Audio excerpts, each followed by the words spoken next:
Zetterholm.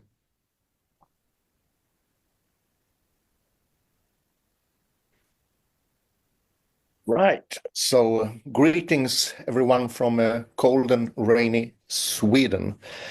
I will start by talking a little about what the within Judaism perspective, in a broad meaning, is not. I think it's important to emphasize that this perspective should not be understood as an ideological position, but as a scholarly perspective. And this means that the within perspective in an academic context is not aimed at creating contemporary Christian or Jewish, that would be Jewish messianic theology. The purpose is not to counter supersessionism or to promote Jewish Christian dialogue. The conflation of normative theology and historical scholarship should be, in my mind, considered a form of activism, and all forms of activism, religious or political, should be kept outside the academy. As is the case with the religious studies in general, the within perspective can, of course, be used in different normative theological or activist systems. Still, research, activism, and ideology production should, in my opinion, be kept separate.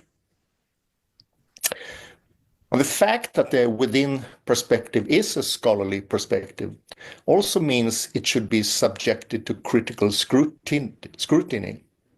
The lifeblood of scientific discourse is precisely the critical discussion that drives scholarship forward.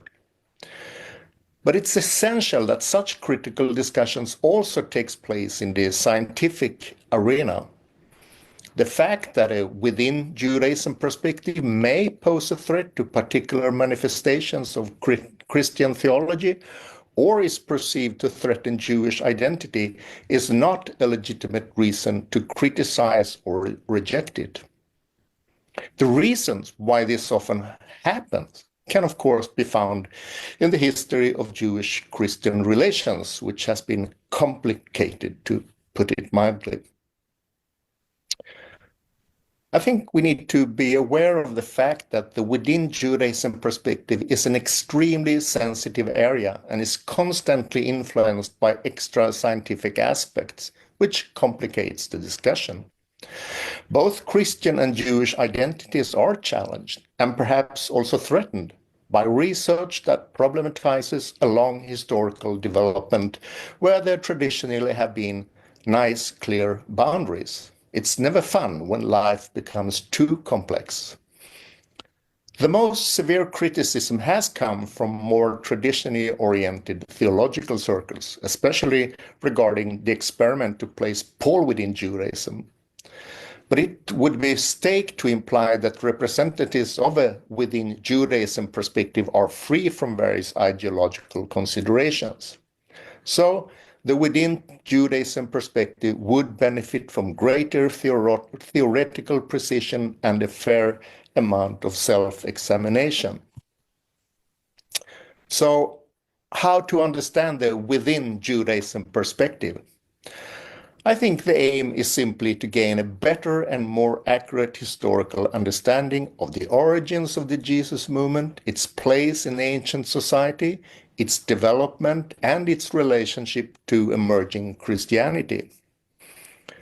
Since the majority of scholars, especially from the pre-Sanders period, based their scholarship on assumptions that have turned out to be incorrect, for instance, an early separation between Judaism and Christianity, and the legalistic nature of Second Temple Judaism, their conclusions can now be called into question.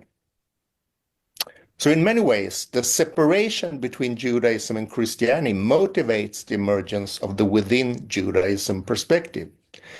Had Christianity never become a world religion that developed in contrast to Judaism, I'm convinced that no scholar would have reflected on whether the Apostle Paul should be understood as a representative of Second Temple Judaism, just as no one today would think of placing the Qumran community or Philo outside Second Temple Judaism. But at some point, or rather at various points in time, the Jesus movement ceased to be a Jewish phenomenon, at least from the perspective of Christian and Jewish leaders. It's clear that ordinary Jews and Christians found it difficult to understand the social relations between them should be avoided. But eventually, one can speak of a parting of the ways where both Jews and Christians agreed that they represented different religious systems. Traditionally and largely for theological reasons, there has been a tendency in New Testament research to place the separation as early as possible. Jesus, too, has been perceived as standing in opposition to contemporary Judaism. Starting in the 1980s, and as a direct result of E.P. Sanders' groundbreaking Paul and Palestinian Judaism, we can see a gradual change where different approaches are taken to understand the Jesus movement as a Jewish phenomenon. And we saw that in Gabriele Boccaccini's presentation. What we now call the within Judaism perspective is the culmination of this process. Thus, the Jesus movement should, by default, be understood as a kind of Judaism, albeit in a new and a unique variant. The task of within Judaism scholars, as I understand it, is to consider how specific texts fit into this extraordinarily complex separation process and to reconstruct the social, political, and theological environment in which they were produced. Is the Gospel of Matthew within Judaism? Is Justin Martyr's dialogue with Trypho outside? And of course, what about Paul or the authors of the epistles of John? This, of course, depends on what we mean by Judaism and what period, as Karen pointed out, we are studying. But I'm sometimes amazed at the energy that scholars put into problematizing, if not deconstructing, the concept of Jew and Judaism. And don't get me wrong, defining the terms and concepts we use is crucial. Still, it's interesting to see how Jewish studies scholars can talk about the Qumran sect or Philo as different, perhaps atypical expressions, but of Second Temple Judaism. Maybe we could learn from our colleagues in church history. They relate to Christian and Christianity in an interesting way. It seems that church historians can use, for example, the term Christianity quite unproblematically, well aware that ancient Christianity was extraordinarily diverse and that it differs significantly from what we mean by the term today, which also is far from obvious. Nor do church historians seem particularly interested in problematizing the relationship of individual authors to Christianity. The church fathers are simply Christians. It's difficult to find discussions about whether Origen should be placed within or outside Christianity, even though his theology was considered so problematic that he was declared a heretic. Or Novatian, excommunicated by Pope Cornelius. The Cambridge History of Christianity suggests that even Marcion should be situated within 2nd century Christianity. So regarding the within perspective and early 1st century text, I think it's a sound methodological approach to assume that we are dealing with some expressions of what I think we can call Judaism, especially if an author expresses some continuity with Jewish traditions, regardless of probably his ethnicity. And this includes, for example, Paul, as Paula mentioned, circumcised on the 8th day, the member of the people of Israel, the tribe of Benjamin, a Hebrew born of Hebrews, as to the law, a Pharisee. Sounds pretty Jewish to me. The burden of proof in his case is on those who wants to argue that he left Judaism, which of course is possible, but unlikely, even if his Jewish messianism strongly influenced his view of the Torah and Israel's relation to the nations. In the case of later texts, especially when a highly diversified Christianity actually existed, the situation is more complex, as in the case of the Clementine homilies, as mentioned by Karen. Here we probably need to work out criteria to say something about a particular author's relationship to Christianity and Judaism and take various mixed forms into account.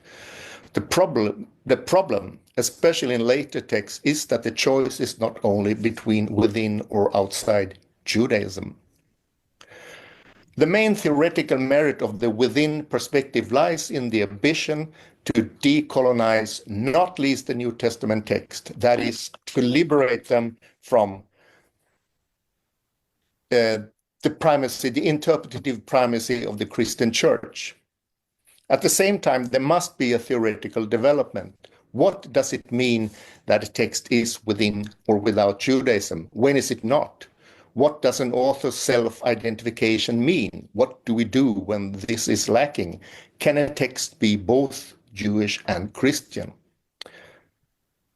Finally, I firmly believe that the re-Judaization of the New Testament and other texts lead to more accurate understanding of the historical context in which they were written. Still, more work is needed, more theoretical reflection, which is why events like this are so important. Thank you very much. Thank you so much. We are having a really